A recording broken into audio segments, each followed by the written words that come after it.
Full glam is back, baby, but in my house it never left. Anyways, here's how I did this gray full glam eyeshadow look. I started with the P. Louise base in the shade number 5. I use this under every eyeshadow look. To set it, you just pat it. Then I went in with the Fenty Beauty bronzer in the shade Coco Naughty. I kept that nice and high in my crease, and I'm blending in small circles. Then I went in with the Fenty Beauty bronzer in the shade Mocha Mami. So this is a deeper, more warm shade, and I blended it out really well, a little bit below where I used the first shade, so I can start to add depth to my crease.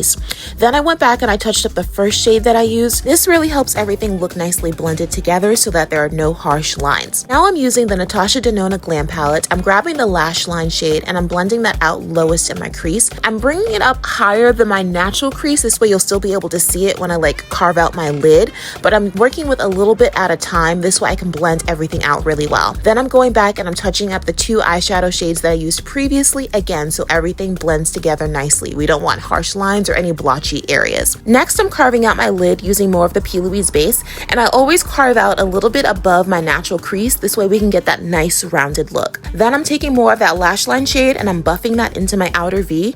This way we can start creating some depth in that area. Now for my lid, I'm taking 2 shades from the Beauty Bay Neutrals palette and I'm going to mix them together and pack them all over my lid. Then as I get closer to the area where I put the darker gray eyeshadow, I'm going to sort of lightly feather it into the dark gray eyeshadow and then go back and forth a bit into more of the darker gray eyeshadow and then more of my lid shade, just because again I want everything in that area to look nicely blended. I don't want it to look like a harsh block or line or anything like that. Then once I like how it's looking, I'm going to work on my lower lash line. I'm adding more of the P. Louise base there, and then first I'm going to go in with a black eyeliner. This one is by Makeup Forever. I really like this one because it has a nice color payoff and it's also a waterproof pencil.